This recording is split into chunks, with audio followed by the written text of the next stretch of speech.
The bullet left the barrel before the echo of distant artillery could mask its crack. In the rolling hills and shattered villages of Nazi-occupied France, in the summer of 1944, one American soldier moved like a ghost through the chaos of liberation. He did not charge machine gun nests with a fixed bayonet. He did not lead armored columns down burning roads. He worked alone, in silence, with patience that bordered on the supernatural. In 30 days, he eliminated 50 confirmed targets. 50.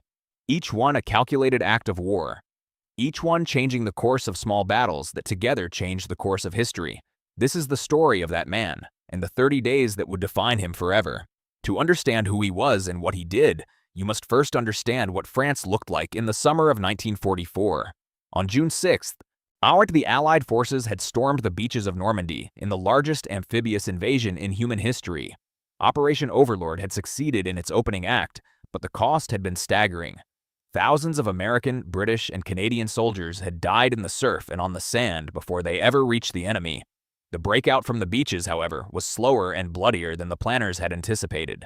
The terrain of Normandy, a patchwork of ancient hedgerows called the bocage, turned modern mechanized warfare into something resembling the grinding trench warfare of the previous generation. German defenders used the thick earthen walls and dense vegetation to their advantage, turning every field, every lane, every crossroads into a potential kill zone. American infantry advanced yard by bloody yard, paying dearly for every piece of French soil. Into this environment, the United States Army deployed specialized soldiers trained in the art of long-range precision fire. These men were not ordinary riflemen. They had been selected for exceptional eyesight, extraordinary patience, and a particular kind of calm that allowed them to function with lethal efficiency even when the world around them was descending into chaos. They were snipers, and in the bocage of Normandy and the rolling terrain beyond, their value to the Allied advance was incalculable. Staff Sergeant Calvin Briggs had grown up in the mountains of eastern Tennessee. Born in 1921 in a small town nestled between ridgelines that most Americans had never heard of, he had learned to shoot before he learned to drive. His father had taught him that shooting was not about pulling a trigger. It was about breathing, about stillness, about understanding the space between yourself and your target. Young Calvin had hunted deer, turkey, and black bear in terrain that required stalking, patience, and an intimate understanding of how to use the landscape. When the war came and he found himself in the Army, those skills translated with an ease that surprised even his instructors. By the time Briggs arrived in France in late June of 1944, he was 23 years old and had already earned a reputation as one of the most capable marksmen in the 29th Infantry Division. He carried a Springfield M1903A4 sniper rifle, a weapon that had been carefully selected and matched to his shooting style. The rifle was fitted with a Weaver 330C telescopic sight. Mason Briggs maintained it with a devotion that bordered on religious. He understood that his life and the lives of the men around him depended on that rifle functioning perfectly in conditions that were far from perfect. Rain, mud, humidity, extreme cold at night, and brutal heat during the day. The bocage was an environment that tested both man and machine.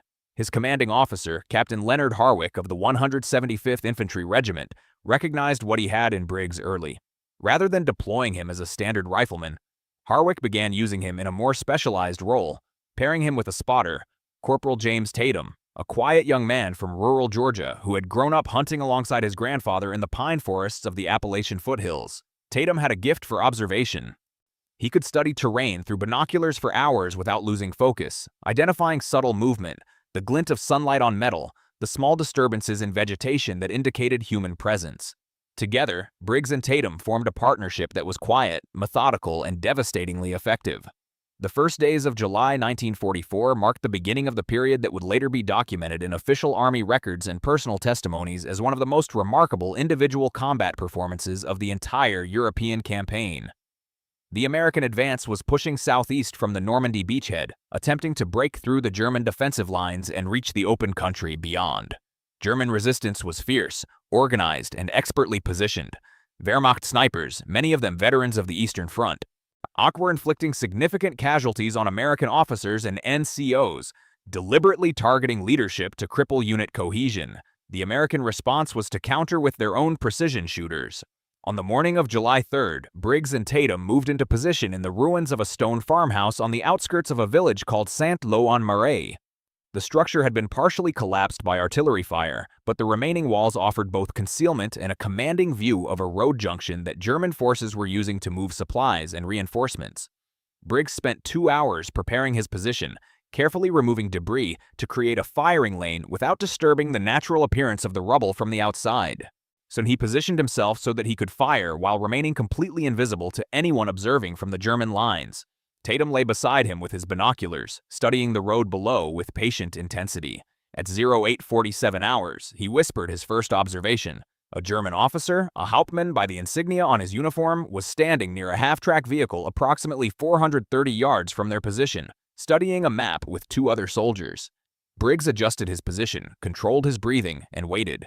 The officer moved into a clear line of sight. Briggs squeezed the trigger with the smooth, practiced pressure of a man who had done this 10,000 times in training and in his mind. The Hauptmann dropped without a sound audible at their distance. His 2 companions scattered. Briggs did not fire again. What he and Tatum lay perfectly still for 40 minutes, watching the Germans search the surrounding area in frantic confusion, never looking in the right direction.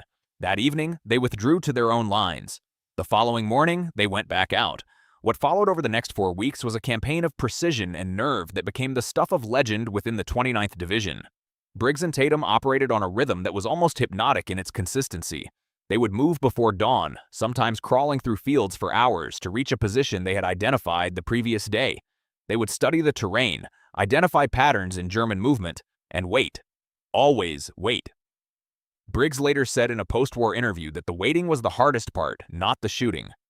A man could prepare himself mentally for the moment of the shot, but lying in a field for 6 hours while artillery fell nearby, while aircraft screamed overhead, while the sounds of men dying carried on the wind, and doing nothing but watching and calculating, that required a discipline that could not be fully taught.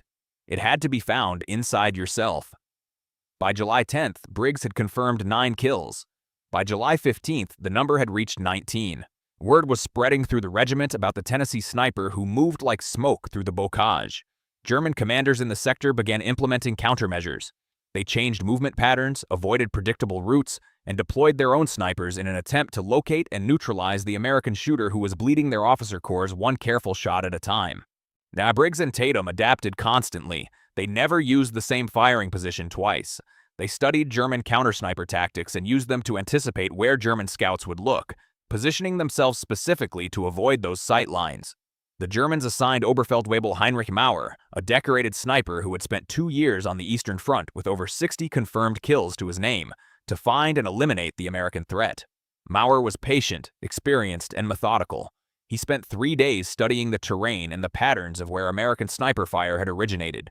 He identified 2 potential hides that an American sniper might favor given the terrain and the angle of shots that had been reported. On the morning of July 18th, then he moved into position in a concealed location in a tree line approximately 500 yards from one of those suspected hides, prepared to wait for as long as necessary. What Mauer did not know was that Tatum had spent the previous 48 hours doing the exact same analysis from the American perspective, trying to think like an enemy sniper hunter and identify where such a man would position himself to watch the locations where Briggs might be expected to operate. On the morning of the 18th, while Mauer was taking up his position in the tree line, Tatum was already watching that tree line through his binoculars from a third location entirely. He saw the faint disturbance in the vegetation that marked Mauer's movement.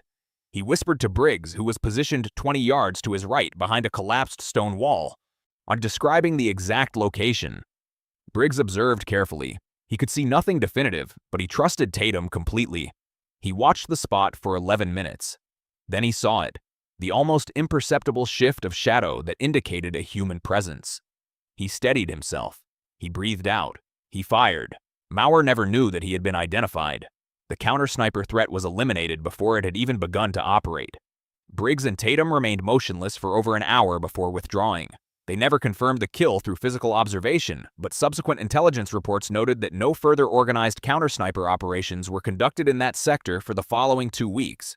The advance continued. The Americans finally broke through the German lines in late July during Operation Cobra. General Omar Bradley's massive offensive that used carpet bombing followed by armored exploitation to shatter the German front. Patton's Third Army poured through the gap and began the rapid drive across France that the planners had always hoped for but not dared count on. The bocage was behind them. The open country of central France lay ahead, and with the change in terrain came a change in how Briggs and Tatum operated. In open country, the distances were greater and the concealment more challenging. Briggs adapted. He began engaging targets at ranges that pushed the effective limit of his rifle and his skill.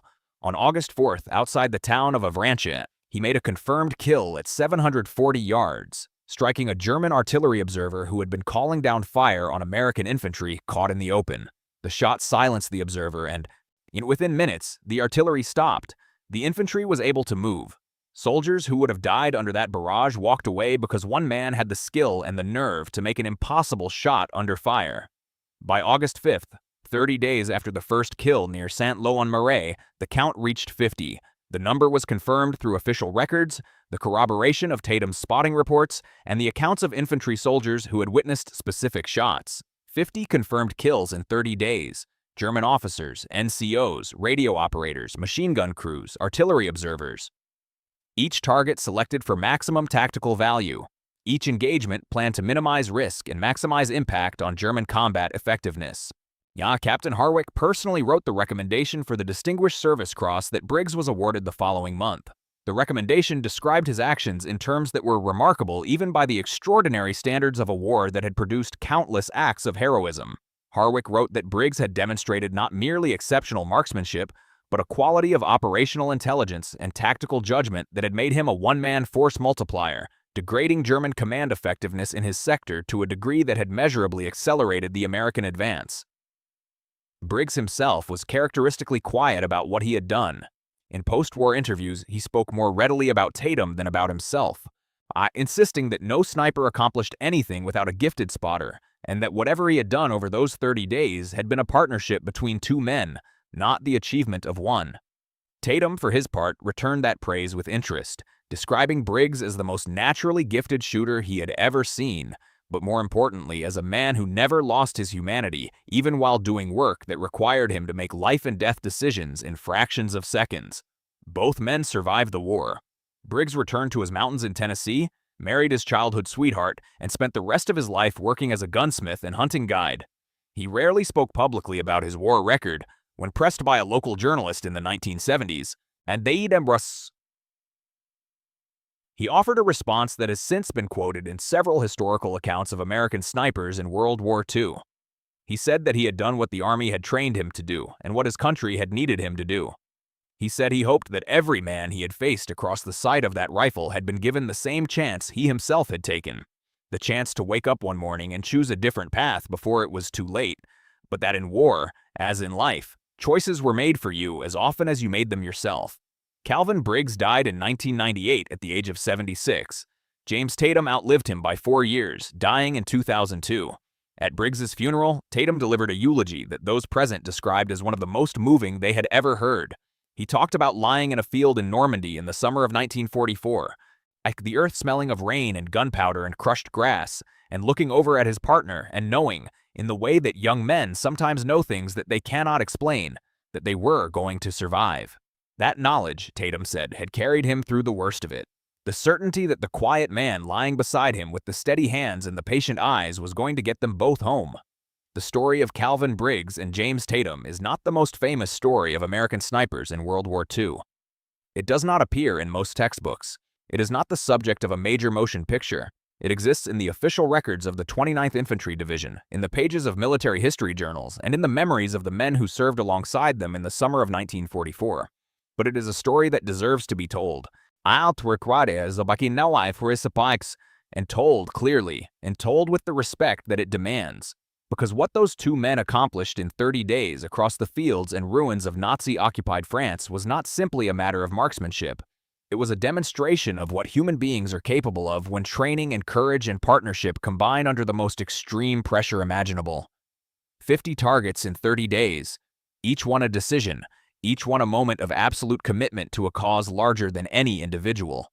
The liberation of Europe from a tyranny that had brought the world to its knees. In the grand sweep of that history, one man with one rifle and one partner with a pair of binoculars might seem like a small thing. But the men of the 29th Infantry Division who crossed fields that German artillery had ranged the day before, who survived because an observer was silenced before he could call in coordinates, who took a position because the machine gun crew defending it had been eliminated by a single carefully placed shot. Those men knew the truth. Small things, done with absolute precision and absolute courage, change everything. They change the battle, they change the war, and sometimes they change the world.